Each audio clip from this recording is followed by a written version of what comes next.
Hey guys, I just wanted to make a video for the new Lomo Instant that just came out. I tried to make an unboxing video, but I had no idea what I was doing with this camera or what any of these buttons meant, and it just got a little crazy. So I'm just going to show you what it is like out of the box and kind of all set up. So if you want to know what the packaging looks like, you can see it on the Lomo Instant website or Lomography website. So this is the camera, the Sanremo edition. I ordered this off of Kickstarter during the summer with the 3 lenses, the lens kit, and it finally came in today. This is the strap. It's a nice light blue color. It definitely doesn't match at all, but it's pretty, so that's okay. I know a lot of people were upset with the results of the strap and also with the selfie mirror right here. But all in all, it looks pretty good. So this is the camera, and the camera comes with this lens on it. This is the normal lens that's permanently attached to the camera. It also comes with the lens cap, so you can protect it. It takes 4 AAA batteries, so you have to put those in yourself, and it also takes Instamax mini film.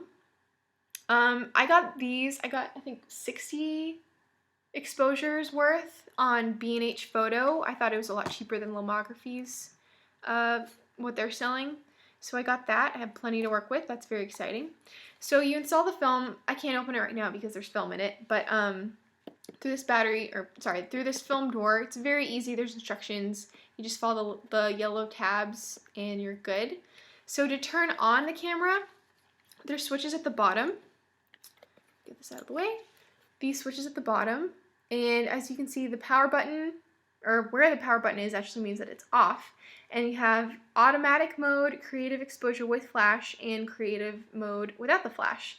So pushing this is actually pretty challenging. You have to push really hard to get it to change, but not too bad. Once you do, a green light comes on, and that means you're good to go. You have perfect battery life, and the flash is ready to start. So to take a picture, it's pretty easy. There's a exposure meter, or not a meter. You can set the exposure with this knob right here. You can do -1, +1. I'm just keeping it on auto right now. Let's see what else. There is the tripod mount right here. That's the battery door. You can change the, I guess the focus distance, the focal distance with this right here, and it actually pushes the camera. I don't know if you can see this, but it pushes the camera back and forth. The only problem I found with this is when you put on a lens, or you screw on a lens, the extra lens that you have, it usually pushes this back. So if I'm having it on the portrait mode where the camera actually sticks out and I put a lens on it, it'll push back like that. So a little annoying, but not a big deal. The other thing I noticed is that the viewfinder for this is very tiny. You can see it right here. This right here, sorry, don't want to drop it, is the viewfinder.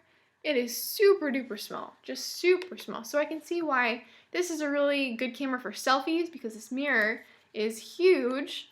But if you're trying to take a picture like this, it's pretty tiny. Definitely doable, but definitely tiny. Another thing I don't really like is the way they did the straps. This is how your camera hangs on your neck. So, you know, most cameras, they have a strap here and here, and it'll hang like this. But this one hangs this way. So, not a big fan of that, but again, not a big deal. This is the first one they've ever made, and it's the first camera of its kind. So, I'm going to take it for what it is, and I actually really like this camera. So there are 3 lenses in the lens kit package that I want to show you, and they all come with the covers, lens covers, and lens backs, so it's protected. So this is the close-up lens, so it's used for, I guess, kind of macro photography, and this is it. So it just goes right on top of the camera. Like, here's the lens, this will go right on top. You just kind of pop it on. I don't think there's a really good way to keep it secure. It just kind of covers it, but it doesn't feel like it'll fall off unless maybe you like knock it somehow, but it feels pretty good. So again, this is the macro lens, and I haven't taken a picture with this one yet, so I'm going to do that right now. so I can show you guys. So, smile. It comes out right here. Here we go. I'm gonna let that sit for a little bit. The next one is the portrait lens. I really like this lens. So here it is. It's very big, but I love it. The construction of these, I mean, it's definitely plastic. This one feels really good in the hand. This one just feels so cheap, but this feels really good in the hand. Here's the back, and this actually screws onto the lens of the camera, the normal lens of the camera. So I like that a lot better because it's a little more secure. Put this away. And I believe the lens cap screws on as well, if I can get it. And finally, the last one is the fisheye lens. This is the biggest lens, and it's pretty cool looking. Here's the back, very tiny. Gets that great fisheye effect for really cool shots. And I can show you pictures that I've taken like just now of all of them.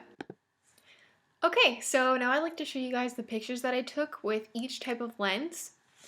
So this picture I took with the lens that is permanently attached to the camera. So this is the lens you'll get.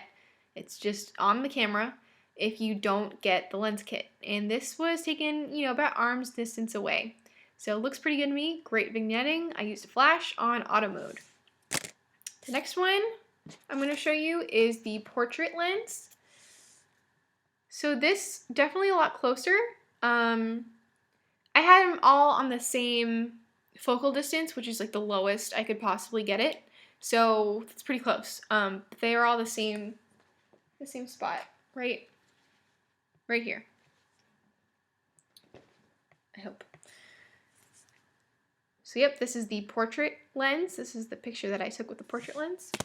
This one is still developing, so let me wait a minute. So the fisheye lens is what I'm going to show you next, and this, I can't get the fisheye lens to work. I know the pictures you're supposed to get are pretty typical, like here's a sample that they gave me, you know, typical fisheye, but the ones I'm getting, I mean, I look so far away. I mean, I'm still doing the portrait focal distance, but like look how far away, and everything's dark, and I just feel like it should be a lot closer.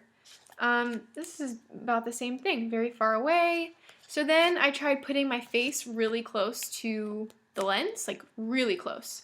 And I guess my hand was blocking the flash, so that doesn't look good to me. My face definitely looks distorted, but it doesn't look good. And then I look like a clown in this one. And then this one I took without a flash, and oh no, it didn't work. So I don't know what's going on with the fisheye lens. I'm gonna have to do some figuring out. So I'm not really sure. But then the next one is the macro lens, the close-up lens, I guess I should call it. And this is a picture I took with that. I think it might be still developing. It's a little blurry. It's definitely blurry, so it's not in focus, but I think it looks really good. So I know these are just pictures of me, and I mean, they're just arm's length, but hopefully that'll give you some indication of what this camera's like and what the lens kits are like. I think the lens kits are great. They really expand what you can do with this camera, and I think they're definitely a worthwhile investment if you're going to get this camera. It just gives you so many more things you can do and try, and just to be very creative with. So I think that's all I wanted to say, just show you guys a little bit about this camera and how it works. And yeah, thanks so much for watching, and I definitely recommend the Lomo'Instant. Thanks, guys. Okay, before I go, I figured something out. So with the flash on the fisheye, you see how the fisheye basically covers up part of the flash? So, I mean, other side, sorry.